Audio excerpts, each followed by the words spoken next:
The Vortex Venom is an extremely popular mini reflex sight. It's affordable and one of the only sights from a reputable brand that has the Docter Noblex footprint. But there are some things about it that I think you should be aware of before you decide to purchase one of these sights, or if you're already using it. Because after testing it for quite some time now, I've come to the realization that this is not a pistol optic. It has a lot of other things you can use it for, but in my opinion, that should not be the main attraction. So let's talk about the Vortex Venom, and I'll give you some details about it, including its specs, and then we'll talk about what I've learned from using it over some time now. And really quickly, I need to mention that the biggest supporter of the channel is Midway USA, and Midway USA makes it possible for me to test out optics like this one to give you my honest opinion as to whether or not I think it's worth it for you to either invest in one or to hold on to one you already have. Now, the Vortex Venom is $250, which means it's relatively budget friendly, and it has a lot of competition in that same price range, right? And it uses the Docter Noblex footprint, which is sort of proprietary in some ways, because most companies seem to be moving towards either the RMR footprint or maybe the Delta Point Pro footprint. So the Docter Noblex definitely has more of a proprietary niche that it tries to fill. This particular optic, the Vortex Venom, uses a CR1632 battery, and Vortex advertises that you'll get around 150 to 3,000 hours of battery life depending on what brightness setting it's on. And just so you're aware, that's probably accurate, because I have gone through 2 batteries on this optic since I've owned it, and I've only had it for about 4 or 5 months. And that definitely depends on what brightness setting it's on. Now, it has 2 settings you can use. It has an auto adjust setting, which allows it to auto adjust the reticle brightness based on lighting conditions. And then after it's on for 14 hours, it has an auto shut off. Now that's good for saving battery, but it's not good if you're planning on using this optic for self-defense, which is one of the reasons why it's, in my opinion, not a pistol optic. Because first off, you want to save battery. And so you have it on the auto adjust. And then if you're using this pistol that you have it mounted on for self-defense and 14 hours runs out, you pull the pistol out in order to defend yourself, and it turns out your reticle is no longer there. That's something that you should definitely be aware of with this particular optic. I have a lot of bees out here today, and they're just really liking me for some reason. Now, the other thing to consider is that it has a manual mode as well, which is the mode that I use it on, because I don't like the idea of the auto shut off feature. Now, in manual mode, you can adjust the brightness setting to your liking, but in my opinion, it kills the battery very, very quickly. And it's because I have to use the brightness setting on one of the highest levels in order to make it adequate at daylight bright conditions. So it's a 3 MOA dot that I have on this model, and you can get it in a 6 MOA as well, which I would assume would consume even more battery. But at the highest brightness setting with a 3 MOA dot, it's just barely bright enough for extremely bright conditions. So keep that in mind, which is why the battery life is relatively abysmal compared to other optics within its same category that can get thousands of hours of battery life compared to 150 to 3,000. Now, the Vortex Venom comes with a couple of good accessories in the box. You get a Picatinny mount. It comes with some different mounting screws depending on what you're going to be using it for, and you get all the tools and everything else you need. So I do like that Vortex does that for you. They package everything well. It's basically provided to you as an all-in-one package. So I do like that quite a bit about it. And the Picatinny mount's nice to have because since I don't think this sight is necessarily the best for pistols, it allows you to mount it on things like a Picatinny rail on your shotgun. Now, I've shot this sight on a PSA dagger, which I got a slide specifically cut with the Docter Noblex cut in order to test out this optic. And that's where I kind of learned a lot of the downfalls of this optic in the sense of being a pistol optic. And then I mounted it on my Mossberg 500, and on there it actually did much better. And then I also now have it mounted on top of a Vortex Spitfire 5X Micro Prism, which is their Gen 2. It only weighs 10 ounces. It's an awesome optic in all honesty, and they're very affordable. But what are the pros of the Vortex Venom? So one of the pros is that the glass is actually pretty clear. It's got clear glass. It doesn't have a whole lot of that blue tint that you see with other mini reflex sights, and it allows you to see through it relatively easily, especially because it also has a large window. So a large viewing window with relatively clear glass is nice and is one of the pros of this optic, especially in its price range. Like I said, it's $250. Now, one of the biggest pros it has is a top loading battery. The battery compartment is right here in the top of the optic, so that allows you to access the battery without having to take the optic off or dismount it. So you don't have to re-zero or anything like that. You can replace the battery, and in all honesty, even though something like the RMR makes you do that, this is very important for this optic because of how low the battery life is. And because of that, you're going to change the batteries quite a bit, and it would be even worse if you had to take the Optic off every time you did that. So at least they did that, which I definitely like. And the biggest selling point of this Optic is that it's inexpensive. The Vortex Venom is $250.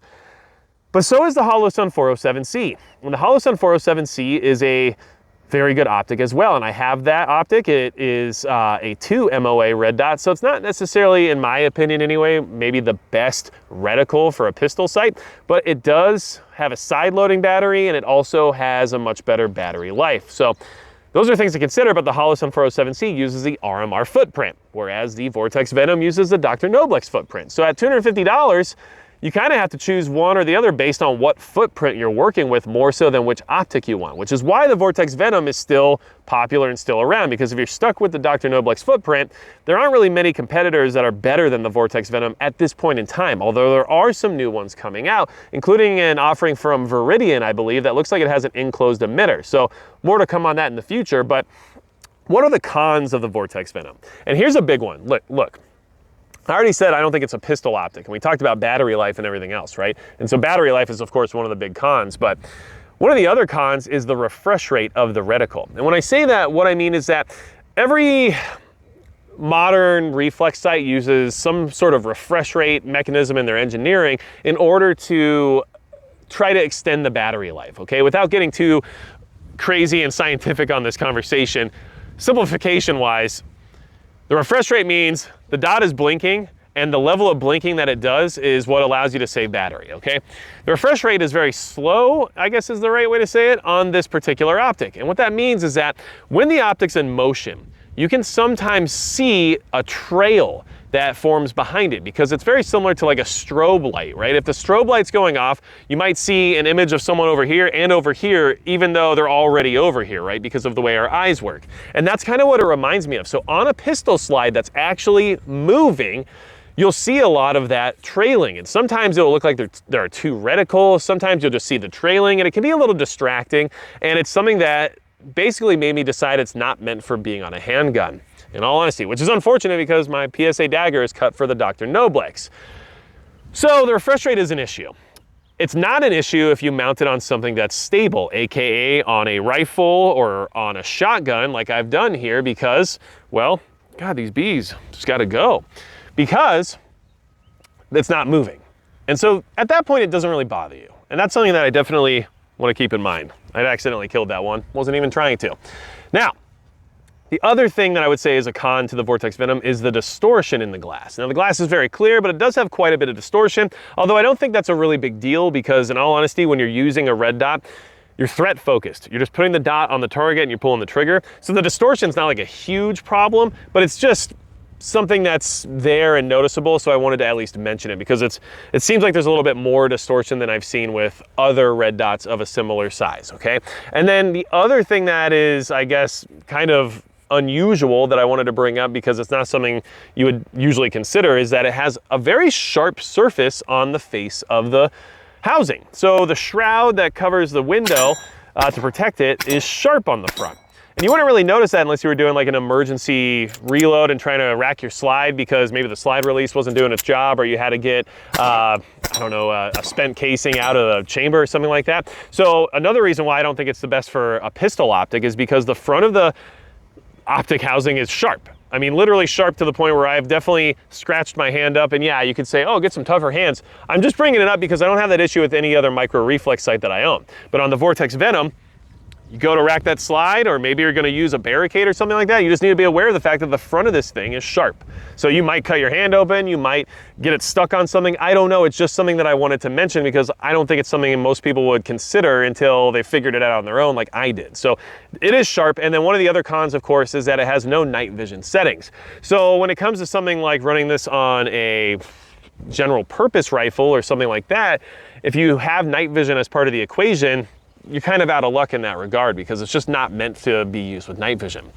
So all in all, the Vortex Venom, what are my thoughts? Well, I think it's a good value for what it provides. I like that it comes with the additional mounting options of having a Picatinny mount right there in the box with it. I like that it's affordable at 250 bucks, and I like that Vortex has a really good warranty and takes good care of their products in case there's any issues.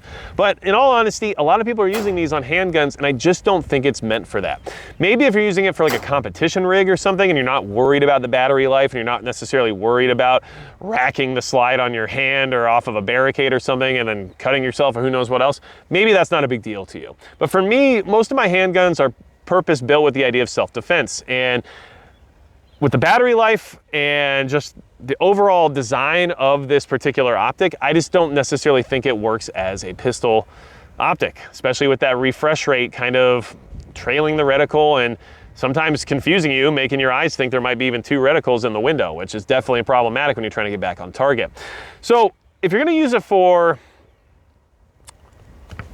some type of railed long arm, like a shotgun or a rifle, and you're willing to manage the battery life by using the manual settings or using the auto adjust settings and not worried about the 14-hour shutoff time because you can just turn it back on whenever you pick your rifle up, then I think at 250 bucks, it can definitely do that job for you.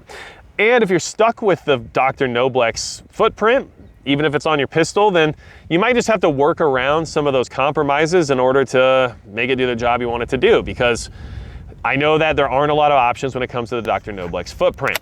And just so you're aware, in its current configuration with the Vortex Venom on top of the Spitfire 5X, it doesn't have enough elevation adjustment to actually get a relevant zero. So it's not going to stay on this configuration either. It's due to the fact that I've got it on a riser mount to make the Spitfire 5X work with the Desert Tech Trek 22. I have it on right here.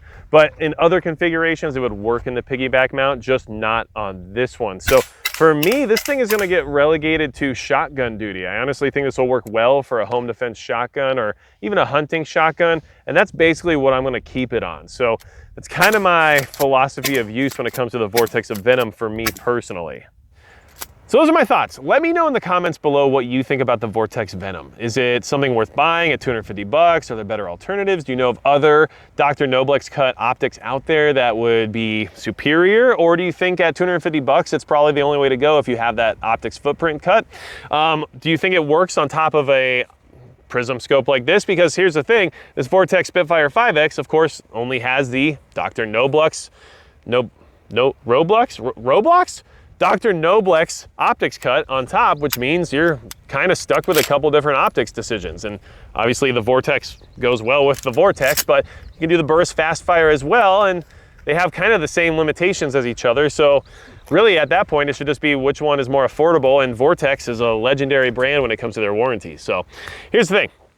I also want to mention that, like, I'm not here trying to bash Vortex because I like some of their stuff. This 5X Prism optic is solid, especially for the price point. I also like their Strike Eagle scopes and how affordable they are for the capability they bring to the table when it comes to getting people better prepared. So no issues with Vortex at all. I just want to be as honest as I can about these optics with everybody. And a lot of people are putting these on their pistols, and I just personally don't think it's meant for pistols.